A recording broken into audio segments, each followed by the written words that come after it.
pretty sure. I hope you've had Sunny D at some point in your life. Yeah, that's a snack if you ask. That is not a snack. They have the snack size bottles of Sunny D. Out of all the childhood snacks, you thought of Sunny D, a drink. I threw some beverages in there, and I've got more beverages on this list that are snacks. What? Let's focus on a drink is not a snack. Yes, it is. No, it's not. Yes, it is.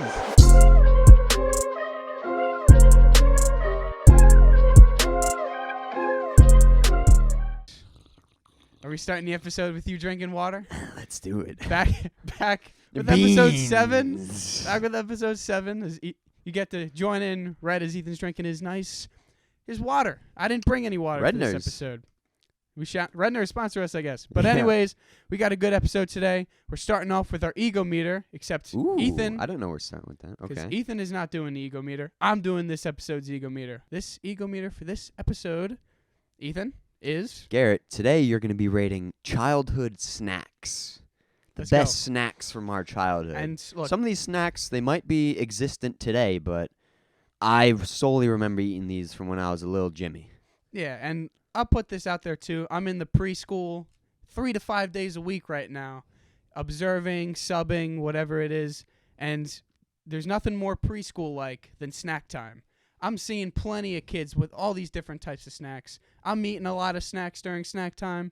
I think I am now an expert with childhood snacks. Most importantly, are you ready to take on the responsibilities of the ego meter? It's no easy task, man. I think it takes hours of preparation for me to get ready for this. I think I understand the value of a 2, a 3, a 4, a 5, 5.5, 8.5. I think I got it. All right, let's kick it off then. We're going to start with something that I think you're pretty passionate about. Childhood snacks. Let's start with the Cosmic Brownie. The Cosmic Brownie? Let me say this. I love brownies, okay? And I've yet to eat... Actually, no. There's one brownie in my life that I've eaten that was bad. Every other brownie is good or incredibly good. Okay. It's so hard to mess up a brownie because it's chocolate. It's good. Yeah. So now, obviously, the Cosmic Brownie, it's not a good brownie, but it's good because it's a brownie. Like, compared to anything else, a brownie's good. I thought you were going to say that Cosmic Brownie was the one bad brownie you've had. No. The bad brownie I had was when someone in one of my college classes bought brownies, and they had a cherry on it, each brownie. I know a bad brownie we made. Remember, yeah, and the avocado brownies, but that doesn't count. I thought those tasted pretty good. No. Okay. But yeah, someone in my college class brought brownies with cherries on it, and that was... So you're giving the Cosmic Brownie a pass, though, just because it's chocolate related? Yes, and you have to screw up the brownie bad for it to be bad. Like, we tried to make a vegan brownie, and we don't cook or bake, really. Well, you do. I don't bake. Not with vegan ingredients, so that was bad. But the Cosmic Brownie, especially as a kid, I thought it was very good as a kid. I don't really eat them now. I'll give it... This is where I got to start taking my time to think of a number, because that's what matters here is the number. Give me the let's go 7.7. A little very high for me. Very high. I know you would like it, but they're not good. I would go as to say it's not even a brownie. It's a glorified trashy piece of fudge.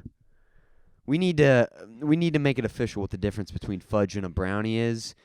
I agree. It's a brownie, though. It's not definitely good. A brownie. But back from my childhood, they used to be like the holy grail of snacks. You need the right mix of how good it was during my childhood and how good it is now. Yeah, this isn't now. If you're saying current day snacks or desserts, it's below a 5. Yeah. But childhood snacks, 7.7. My apologies. 7.7. So, we just ate a Cosmic Brownie. Let's I think you need a refreshment, Garrett. You need a beverage. I think beverages can be snacks. Okay. Let's go with... I only drink water and milk, so I'm curious. From your childhood. I'm pretty sure. I hope you've had Sunny D at some point in your life. Yeah, that's a snack if you ask. That is not a snack. They have the snack size bottles of Sunny D. Out of all the childhood snacks, you thought of Sunny D, a drink. I threw some beverages in there, and I've got more beverages on this list that are snacks. What? Let's focus on a drink is not a snack. Yes, it is. No, it's not. Yes, it is. No, not a single one of my preschoolers has brought a drink for snack time. If I'm finishing up a workout and I have a little bottle of muscle milk, that is a snack. No. Well, not a yoo-hoo. Childhood A yoo-hoo. Snack. That supplements the snack. That washes down a snack. I'll still give you... This could be the debate right here. But I'll still give you a rating, but it is not a snack. This is a childhood beverage. Snack and beverage. If it's a summer day, you've been outside playing kickball, you come in, you need something refreshing. And that's a drink, but that's not a snack. No, it's not. Sunny D is good, though. It's not a snack. It's a beverage. Two different things. I'll give it... It is good stuff. I'll give it a... It's not the Cosmic Brownie, though. I'll give it a 7.3.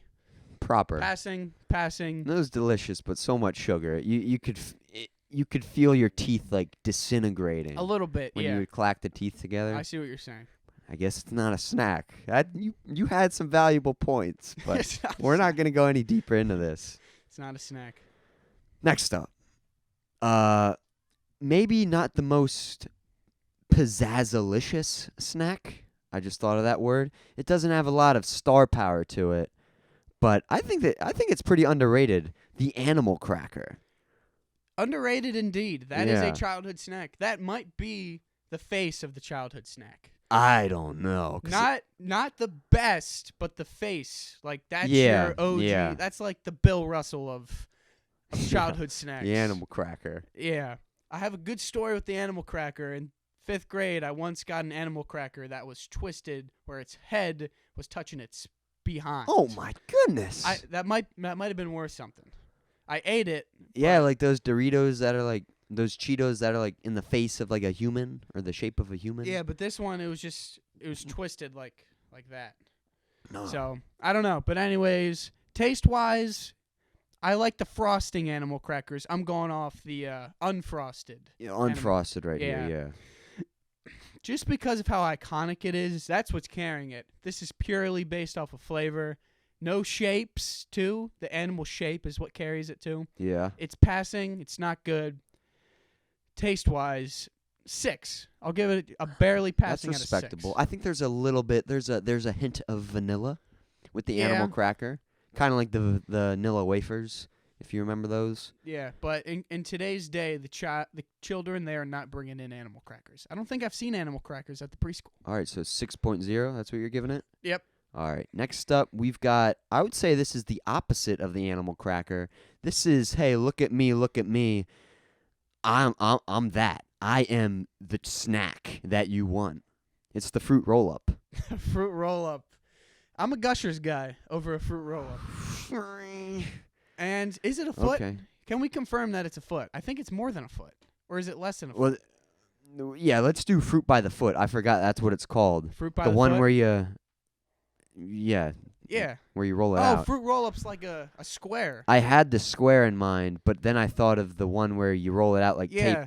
It is way longer than a foot, The though. first one you said, probably a 3 out of 10. What? Because it's not fun. It was always a pain to get apart, too. I thought it was extremely satisfying. The fruit roll-up or fruit by the foot, yeah, those are so confusing.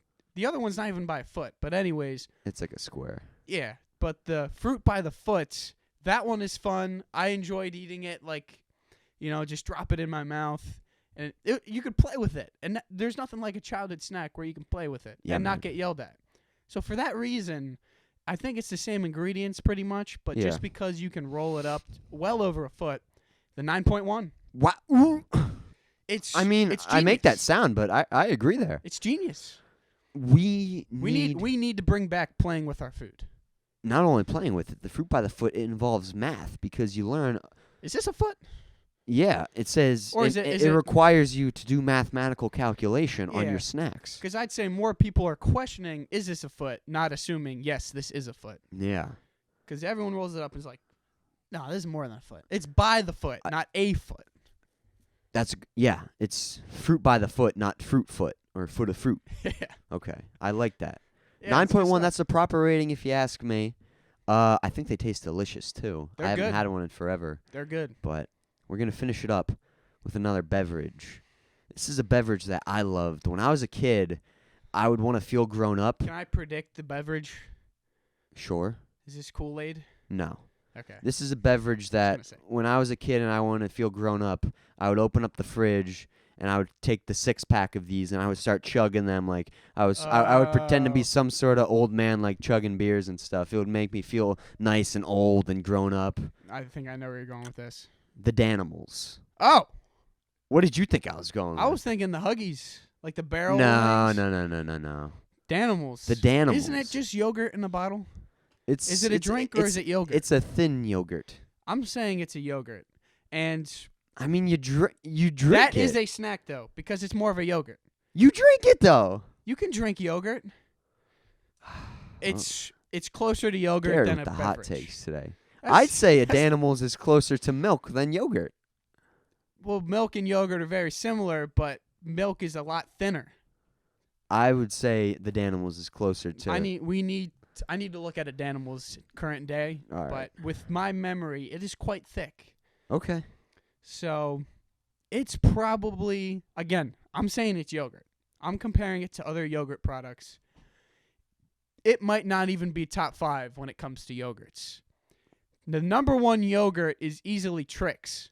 We had the 2 different colors swirled up. I wasn't big on those. Those are by far the best childhood yogurts. Then you have Go-Gurt.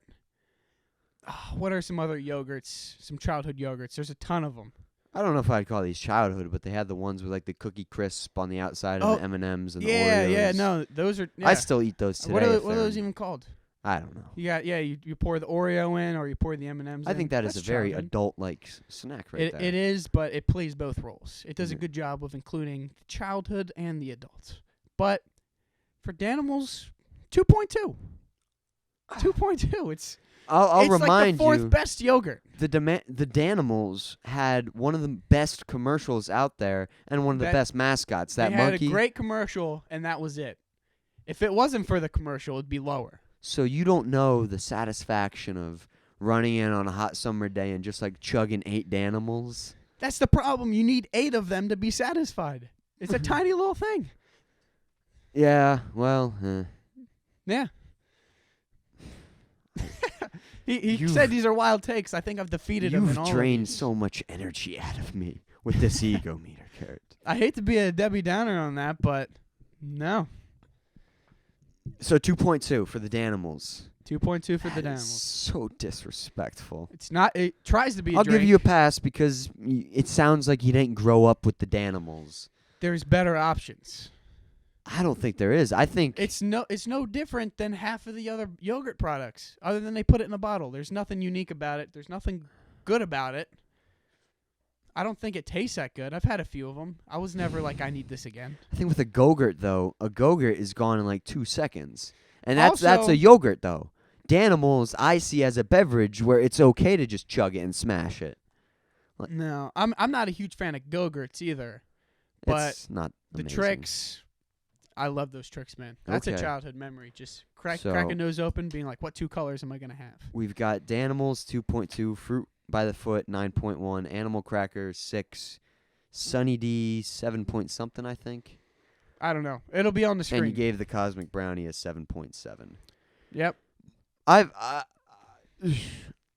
Not bad. I think I did well. Yeah. Because the first few, they're all pretty slightly above average, and I handled that well. I put them in the 7s. I put them where they were deserving to be. Yeah. Do you think I left out any childhood snacks that you thought? I thought you were going to go more like chip routes. You definitely I could have gone Doritos and Oreos, but those are just as valuable Those are just today. snacks. Yeah. So. The Sunny D one, that's the most frustrating. That is a drink. A big gallon of Sunny D, I would say that's a drink, but they have the small kid-size servings. That's the problem. Do you remember they were called like Cheez-Its Grips? Yeah. I hated those. I didn't hate them. What was the point of just eating a bag of crumbs? Yeah. Like that's what it was. Yeah, now you say that, it is kind of... Yeah, no, those aren't good. Yeah, no. Yeah, I agree. I love that was Cheez-Its, a weird... though, but... Yep. I feel like people are gonna come at me for the Danimals thing just because of that commercial. That's all they're gonna remember. The commercials are so good. And the monkey mascot. But drink the can whatever it's called. It's not good. You got to take it in of the food here. Because yes, you have the good memories of the commercial, but if the food's not good, then what's the point of snack time if you're not? I think Danimals hit the spot. S-P-O-T.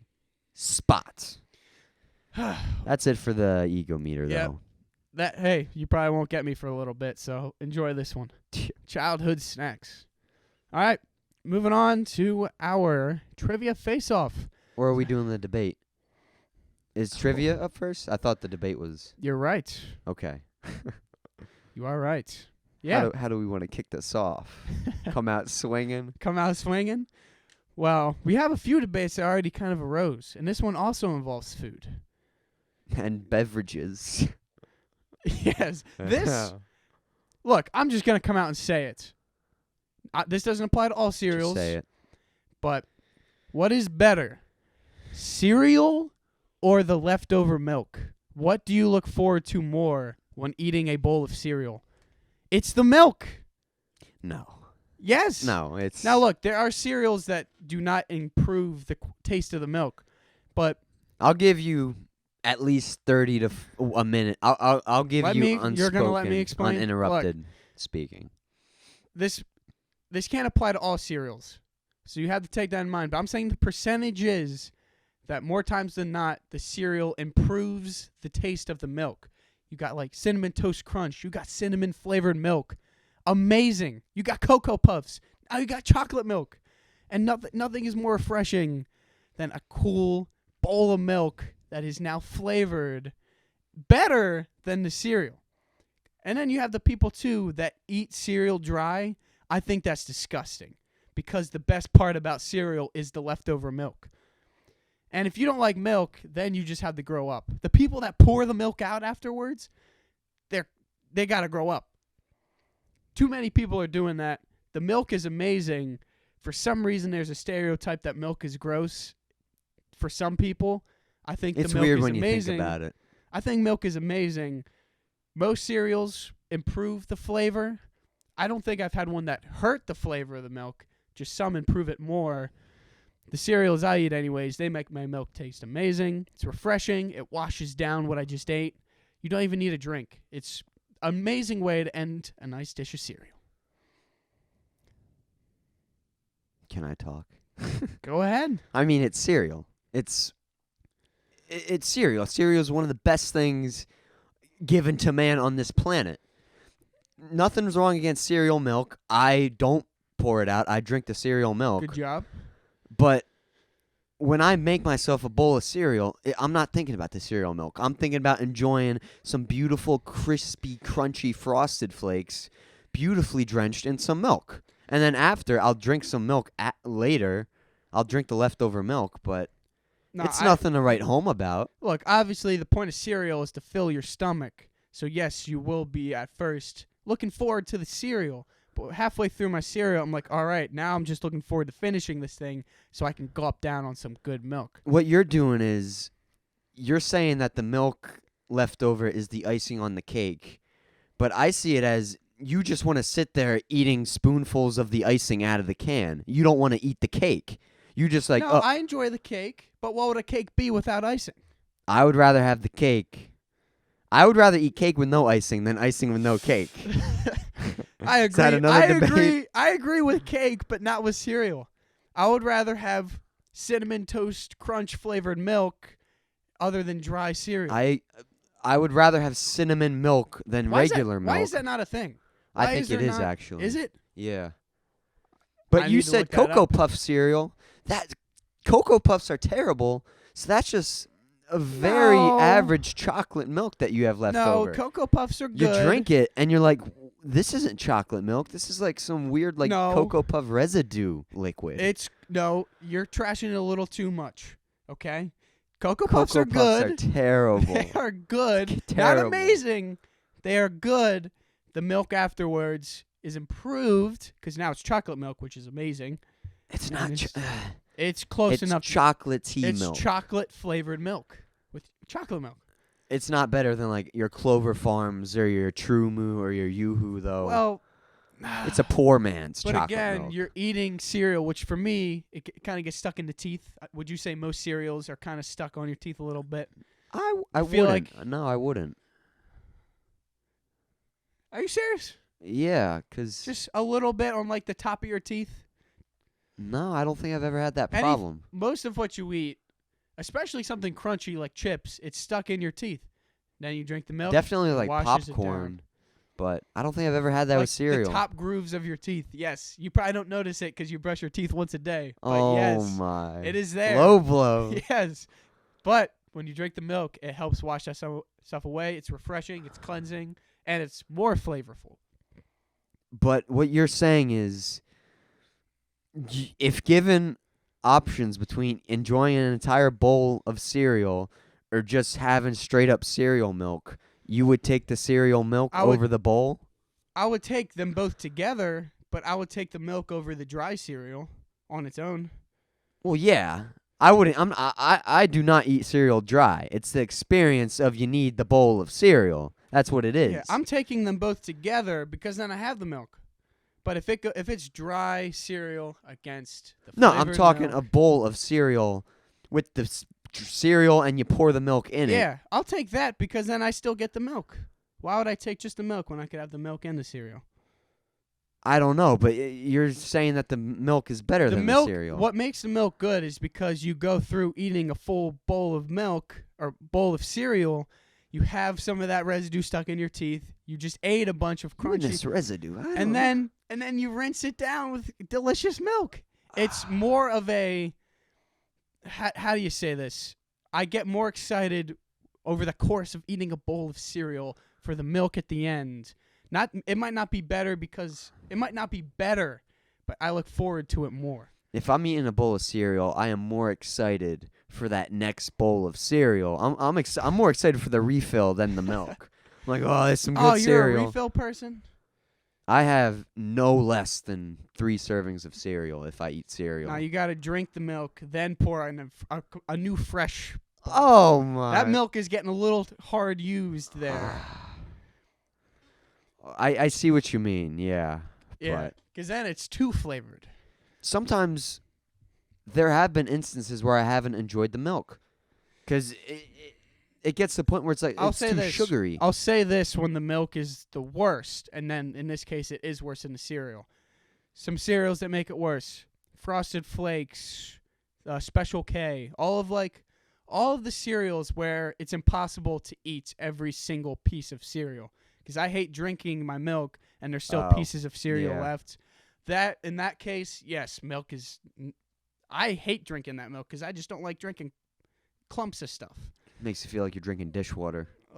Not that bad, but okay. I don't like the all that stuff there. But the cereals I mentioned makes it so much better. So it is on a case by case basis, but more than 50% of the time, I'm looking forward to the milk.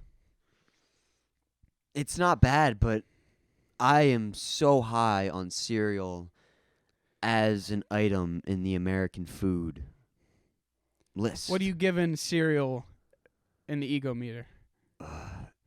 Out of 10. Just like all cereals. The invention of cereal. It's at least a 9.5. Whoa, it is amazing. I don't think it's an everyday thing because I don't think it's healthy. Cereal is it. You could make the argument it's a dessert with how much sugar's in there. Some of them, but it is delicious, like all desserts. So, I mean, cereal. It's up there with ice cream.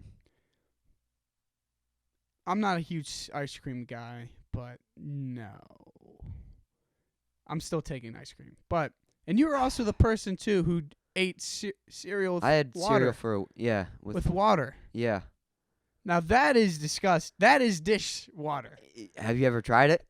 I'm not going to try it. Unless you have like a really, really, really sugary cereal, it does not make any difference whatsoever.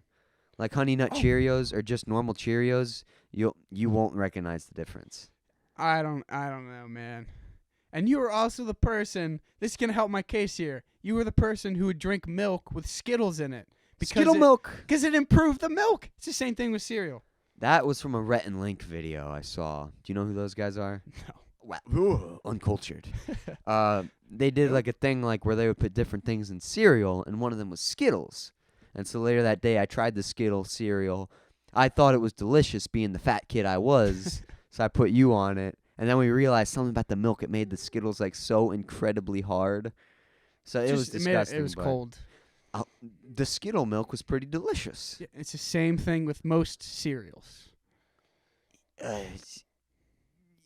I would rather have Skittle milk than the Skittle cereal again. That's just because the Skittle cereal was rough. It was like biting bullets. That's how hard it was. Yeah, well, just because of the cold milk, it makes sense now. When we were like, oh, there's a chemical reaction happening. Yeah. No, it's just cold milk. But hopefully I opened up your mind more to appreciating at least the leftover milk. It's good. Appreciate it more. Do not dump it into the sink. Do not dump it into the sink. You served your purpose. You raised awareness for cereal milk. Before cereal's up here, milk was down here. It's at least here now. I'm not going to say it's here. Okay. Here. It was here. Now we're here. All right. We made progress today. Go home and appreciate your cereal milk. So, yeah. There you go. Appreciate your cereal milk. But enough with the debates. I'm debated out. Okay. Let's have a good time with some trivia. Yeah. Let's have a good time with some trivia. So, Ethan will be giving me Beatles, 3 Beatles trivias. I'll give you, if we tie, there's a 4th. Okay. So, you have the notepad. You'll keep track of score, which shouldn't be a problem with 3 questions. Yes. But the last thing we want to do is screw up with the right and wrong answers. But rock, paper, scissors, who goes first? I was thinking of that. Let's do it. Rock, paper, scissors, shoot. Rock, paper, scissors, shoot. Dang it. Do you defer? I will ask you the first question. Okay. So Garrett's asking me movies. Yeah, Ethan's going to be getting movie trivia questions. I'm excited. Let's see. I'll ask you the hardest one right off the bat. I want to start with an advantage here. What I think is the hardest. Cuz I don't really understand the Oscars or the Grammys or all the ceremony things, and I have no clue who this person is. But what woman has won the most Oscars? Meryl Streep. Is that it? No. No! You did not take your time to think about that. You went right into that one. But no, I don't know who Meryl Streep is either. Meryl Streep, yeah. Streep? With a P? So what woman has won the most Oscars? Okay, who is it? So they won 8 for costume design. So maybe that is what makes it really difficult. But it's Edith Head. Okay. Have you ever heard of that? I would have never known that. Okay. Meryl Streep was an actress. I thought you meant like most acting Oscars. I know nothing about costume design, no. Okay, that was the really hard one. Okay. I wanted to hit you in the stomach for one of these. I am paralyzed moving forward. What's her name? Edith Head. Edith Head, if you're out there, I'm coming for you. What did she do? She won 8 Oscars. Very successful. Good for you, Edith. Costume design. I didn't know they had an award for that. Do you know a movie that she worked on by any chance? No. Oh. No, that's. I read you everything I have on that. Edith Head sounds like the name of a costume designer. I guess. Edith. All right, let's hear mine. I'm curious here because I feel I've got 7 questions that I can choose from. Because mine is more not a niche, but there's a lot more options for movie trivia than Beatles. I wish I could pinpoint the hardest question, but I don't know a lot about the Beatles, so we'll just do this one. Which Beatles song did Frank Sinatra call the greatest love song ever made? Yesterday. No. Wait. Oh, dang, that was quick. Wait, let me think, because I shouldn't. I remember hearing about that. Look at the guy with the quick answer. Dang, I'm. Do you remember the question? Like the Frank? Okay. I kind of remember hearing that. I'll need you to sing some of these songs for me too, because I don't know them. Yesterday. Well, I don't want. I know Yesterday. Yeah. I don't want copyright. Oh yeah. I think we should be okay. Maybe hum it or something. Then again, these episodes get like 16 listeners. Hey, it's more than that. But this episode will get 35,000. If you add up everything together, it's more than that. Okay. And then not even counting the shorts, which are in the thousands. But I'm drawing a blank. Let's hear it. Something. Okay, yeah, that's right. Can I get a little demo? That's it's an Abbey Road. Something in the way she moves. Oh wow, I'm singing into a microphone right now. Who am I? That wasn't bad. Who am I? I can't even sing. I didn't think that was terrible. I don't recognize the song though. It's a popular song. But all right, you ready for your next question? Sure. This one's much easier. Okay. Back to the Future. How fast does the DeLorean have to go to time travel? Is it 88 miles an hour? That is correct. Okay, let's go. I'm on the board. There you go. Yep, 88 miles per hour. That's an easy one. That is an easy one. Probably I find it interesting that you think that was easy. Because I feel like a lot of people on the street wouldn't know that. I've seen the movie somewhat like the last 3 years. Okay. So I don't know if I'd get it right if you asked me, but that number looks familiar. Okay. But, all right, moving on quick to mine. Let's go with which Beatle was the first to release a solo album? Ringo Starr. I have that as incorrect.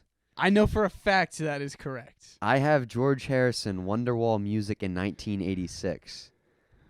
Oh, wait, 1986? I don't know. 1986? That sounds awfully late. Yeah. They broke up in like 69, 70. And then they worked on their solo careers. Yeah. It took him 16 years to get over the breakup. No, it's Ringo Starr. Which Beatle or what was the question? Which Beatle was first to release a solo album? Oh wait, it might be. The answer was the name though. It might be George Harrison because he released solo albums while they're a band. I'm thinking like after they broke up. Maybe I might have had the date wrong. It might be 66. Which Beatle? 2016. All right, let's see what Google says on the spot. That's also wrong. It's not Paul McCartney. Or is I saying the best? Let's see. Yeah, that's Paul McCartney's first, but not. Now Switch we're up stuck. George Harrison, Wonderwall Music. See what year it came out. If it's 1986, I'll give you... Well, I don't know, because maybe Ringo's the wrong answer.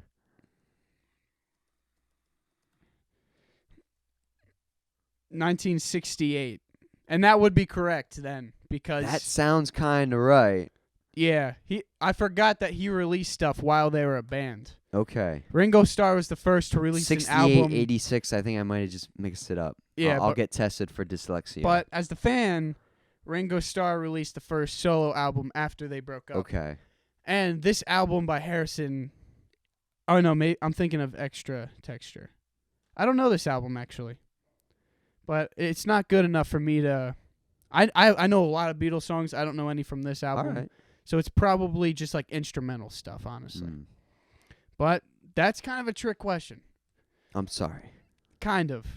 We're jumping into these answers too fast. We need to let them dissolve. Because I knew that. I gave you who released after they broke up, but that's okay. I don't think you're getting this next one. Okay. So hopefully I can send this into overtime. What was Luke Skywalker's last name in the original script for Star Wars: A New Hope? Was it Starkiller? Dang, yeah. Let's go. That's it. You don't ask me Star Wars questions, Garrett. I know my Star Wars.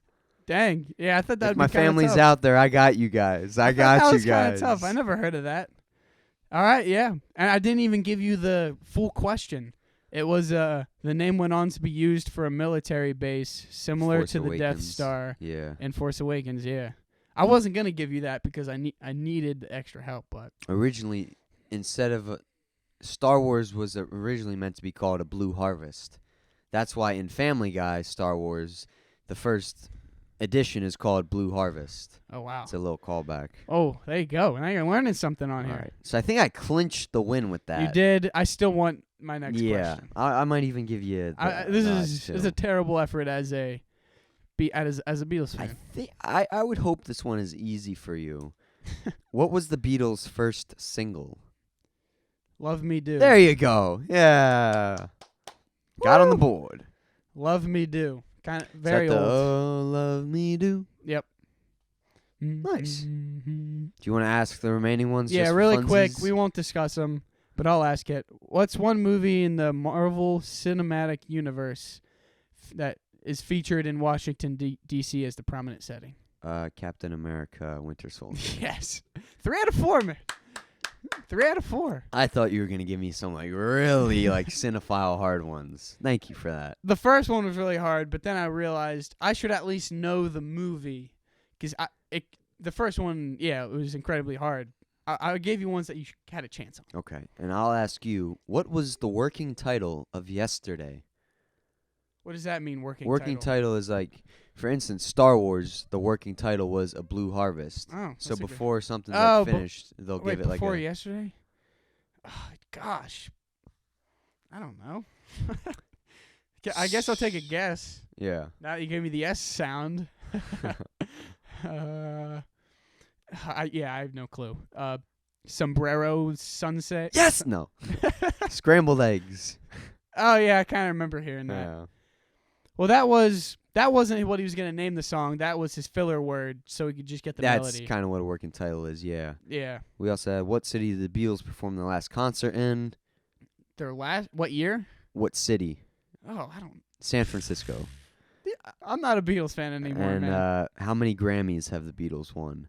I can't. 7. I don't know those. You need to visit the Beatles Fandom Council after this. If you asked me these questions a year ago, that was my peak fan. Your fan certificate of authenticity might have expired. It might have. Yep. Sorry, I'm more of a casual fan now. I thought I would have retained some of that information. Not really, but I spent enough money on their records to be a fan, I guess. Well, that'll be my excuse. Hey, you got Love Me Do. I wouldn't have known that. That was a pretty easy one. Oh, okay. But, yep. But hopefully now you know something about the greatest band of all time, whether you listen to them or not. And now you know a little bit more about some pretty popular movies here. Yeah. You know more about some movies. And now you know who to congratulate for having the most Oscars. Edith Head.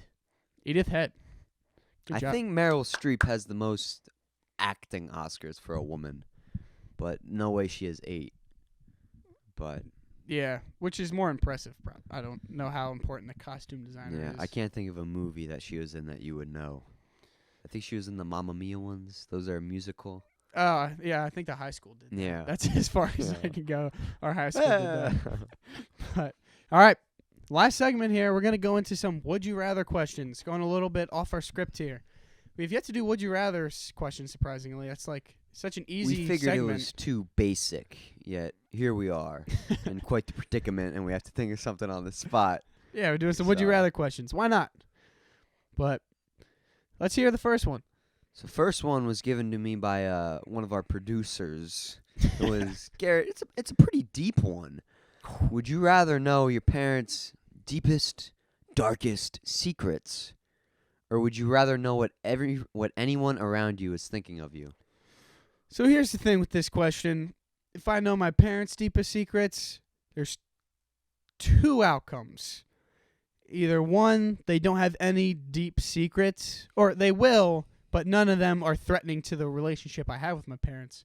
Or 2, it's really bad, it stinks, I pull off the Band-Aid, it hurts, and then it's over. I'm not constantly dealing with new secrets.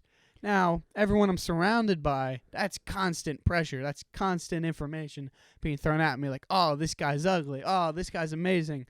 Yes, there's some good in that of what they know about you, but there's also some bad. And I don't know if I would want that every time I'm surrounded by someone.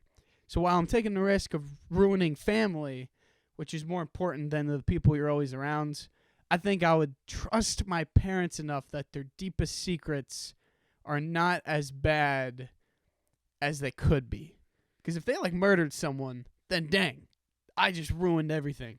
But their deepest secret, while it's probably going to be hard to take, I'm assuming everyone has a secret out there that other people shouldn't know.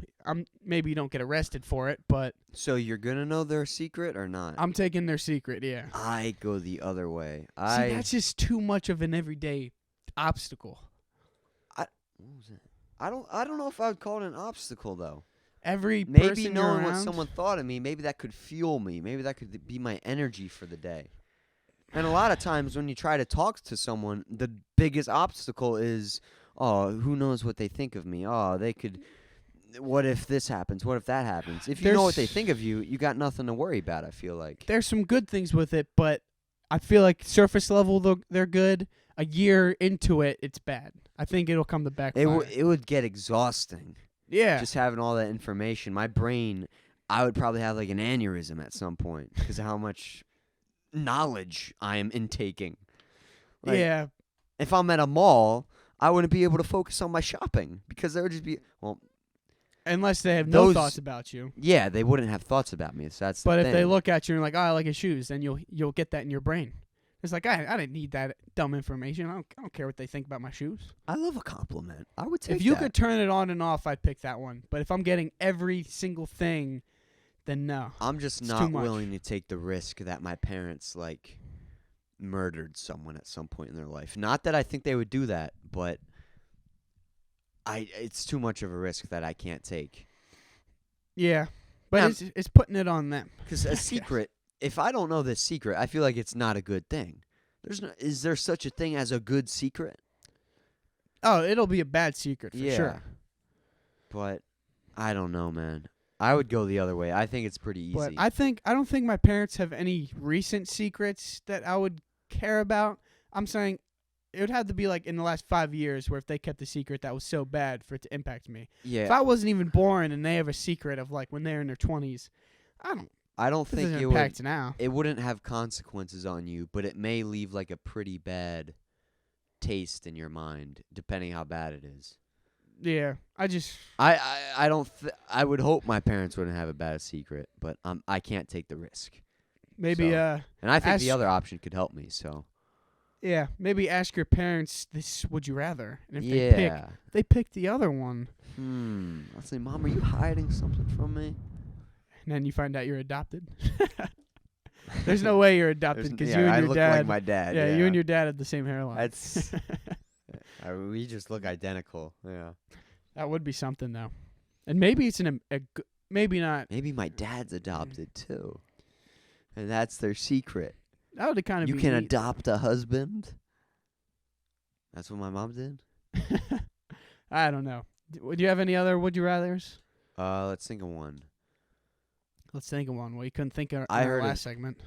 I heard of this a while ago. Would you rather you have to share one toilet with your family all day and you're only allowed one flush per day to split among your entire family, or you have to go outside and use a porta potty that you clean out, we'll say once a week, and that's the only bathroom or toilet you can use?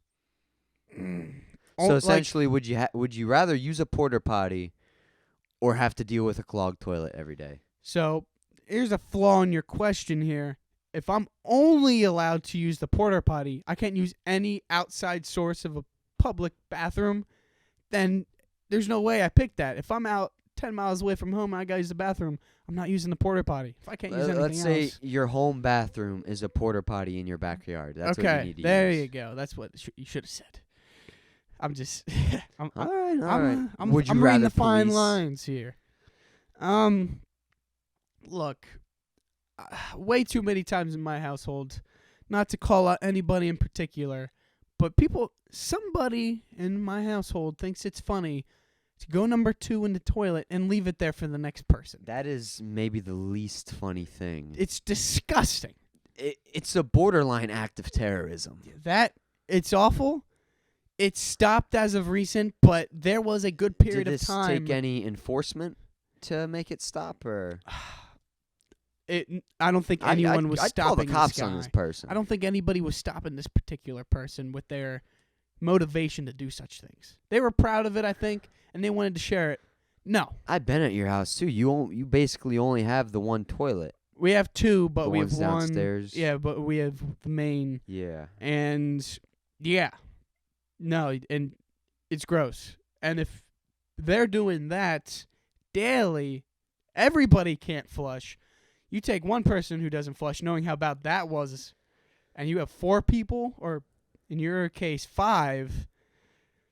Yeah, that's gross. And the porta potty, what's so bad about the porta potty? It's not great, but every time you use a porta potty, there's 100,000 people in that area using a porta potty. That's what makes the porta potty really disgusting. You can maintain a porta potty with a family of 4 or 5. Yeah, but think about the summer though. Having to use that hot porta potty. It won't be good, but at least or it's like not. a hurricane. Because in my bathroom, you have the sink where you brush your teeth. You have the shower. If that whole room's absolutely baked and smells, it's ruining so much more than just your bathroom experience or peeing or pooping experience. So I'll take the porta potty. All right. And for the first 3 or 4 days, it won't be that bad. Or it will be bad, but it's probably like day 5, 6, 7. I think I would agree with you there. I just can't afford to clog the toilet that much. Now there might be a way to strategically use that flush. That's a good point too. You're probably gonna clog the toilet most days. Now, if you want to be selfish, you could be the one that uses the flush after you go, unless someone else already uses it. Yeah, there's got to be some sort of system to that. But I would, yeah. Anything more with that question, or you want one more? I think that one, after thinking it over, I think it's pretty standard. You got to go with the porta potty. Okay. The other one's just way too gross. Right, so we got one more. I'm going to go with, this is kind of, it speaks to real life a little bit, and it's very simple. Would you rather eat something that tastes horrible, but it's incredibly good for you, or something that tastes delicious, but it's 100% terrible for you? How good and how terrible? Let's say, I'll say how it's, as a scale of taste, the thing that tastes good, it's whatever you can process that is like the best tasting thing. It is the tastiest thing in the world. Okay. But you gain pounds and pounds and pounds, and it's high risk of heart disease with whatever this is. You could die from this if you eat too much of it. Maybe even a little bit. Is that enough information? Like, is this worse than any current junk food? Yes. So this is beyond junk food. Yes. Okay. It could be a drug. So basically I'm asking, would you rather do drugs or eat a piece of poop that is good for you? Because that's the other option. Oh, that's how bad it is. It tastes like poop. Well, luckily I'm not doing drugs in this scenario. And you have to do either. You have to pick one. Well, look, I'm not comparing the last option to drugs. I'm comparing it to eating 10 Oreo milkshakes in one. So you're just going to get really, really fat and probably some sort of blood disorder. I think how good is the healthy option? Because as of right now, I'll take a hit eating one meal of this unhealthy thing that tastes amazing over this terrible tasting thing that's like, what am I gaining out of the health? Like, if it's a little bit healthy, like eating an apple, then let's say, like, if I eat this apple and I put on 5 pounds or if I eat this poop and I get on 5 pounds of muscle, then okay. But let's say it's 450 grams of protein. That's not really enough for great me. Immunity, so you won't get sick for a year. And let's just say good energy. Like, you don't feel tired at all. You feel really rejuvenated and stuff walking around. I would choose that. No, I'm taking the junk food. Wow. Not. I wouldn't repeat this, but if it's a one-time thing, I'll take the enjoyable dish. But it's bad for you. Like like I said, I'm comparing it to 10 2,000-calorie Oreo milkshakes. So, like, you see those people doing, like, the 50,000 calorie challenges. You're going to have to visit the hospital, I think, if you do that. No, I don't think. 20,000 calories? I think I could eat 20,000 calories in a day. And maybe the toilet feels it. I think I would survive. And I'm not eating poop. Did you see that, like, a cubic space of uranium is like 4 billion calories. Have you seen that? I saw that online. Pretty random, but all the gym bros out there are trying to obtain uranium now. But yeah, I'm not putting myself through I the just pain think of eating the unhealthy thing, you would live the rest of your life in fear because that could have some long-term bad effects for me. See, I eat somewhat reasonable, but I've gone through phases of eating pretty junky food, and I'm at the age now where my body can kind of handle that stuff. Now, obviously, there's negative effects over time, but I think a one-time thing, my body will handle it. It'll have negative impacts, but 20,000 calories, I think that'll flush right through my body. I don't. Now, if it's guaranteed to like have a 50% chance of cancer, or if it's like that bad, That's too bad. Yeah. I don't think it's bad enough for me to eat poop. And I'm enjoying eating it. It's the greatest flavor or taste. It tastes amazing, but once you finish it, you would be terrified. Would I? You saw my old pictures of me eating Snickers for days. These aren't Snickers, though. This is I like... understand that. I think I could quadruple or 20 times down on them Snickers and turn it into this terrible tasting item. Okay. Or amazing tasting I item. feel like that's a common benefits. problem with Would You Rather. There's too many loopholes because Yeah. the options are so Yeah, simple. any type of scenario-based thing, you need more to it. Let's see if I can find one more. All right, let's do it quick.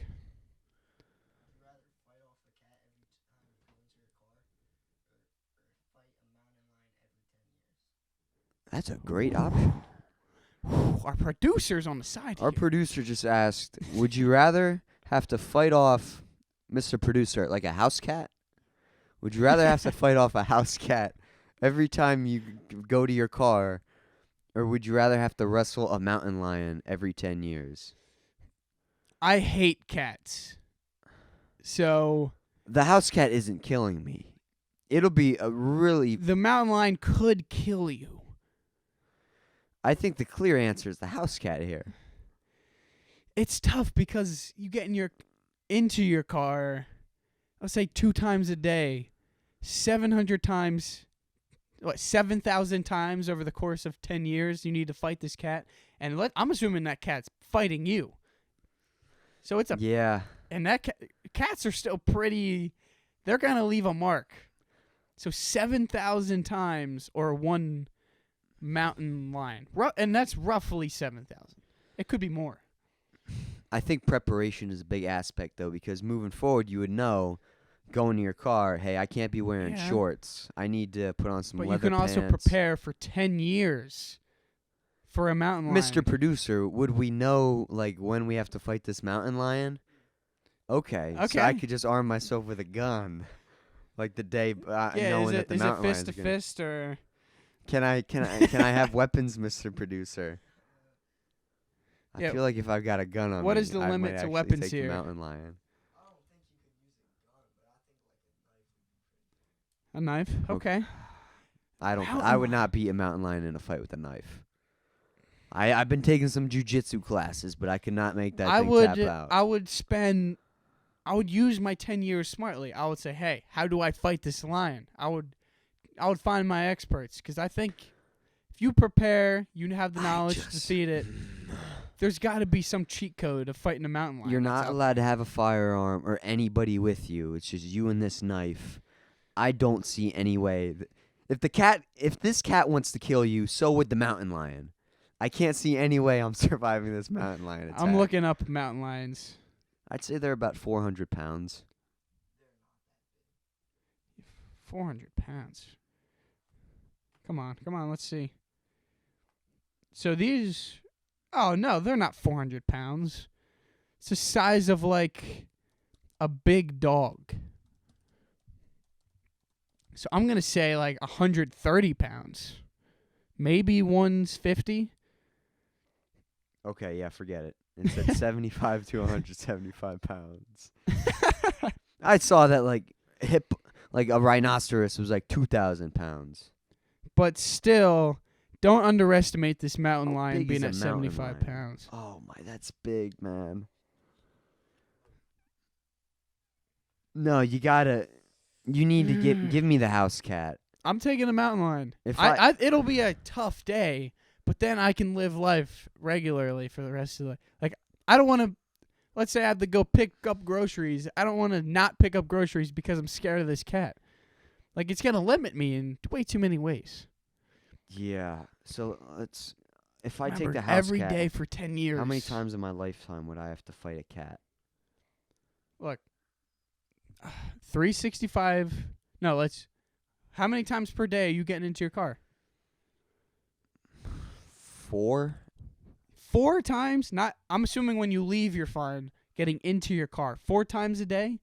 I go to work. I leave work. I have breaks That at is work true. where I go Every in time and out you of go my car. somewhere. Realistically, it's probably maybe like 6. Yeah. Which would be Times way more 6. than my 7,000. So that's 2,000 times a year. Oh, 20,000 goodness. times you have to fight a cat. Dude. And that's only per 10 years. That's not even your lifetime. And this is going to happen in public. Like when I'm at like the Giant and these innocent people with their kids have to watch me beat up a cat. Yeah. The cat population is going to plummet. Yeah.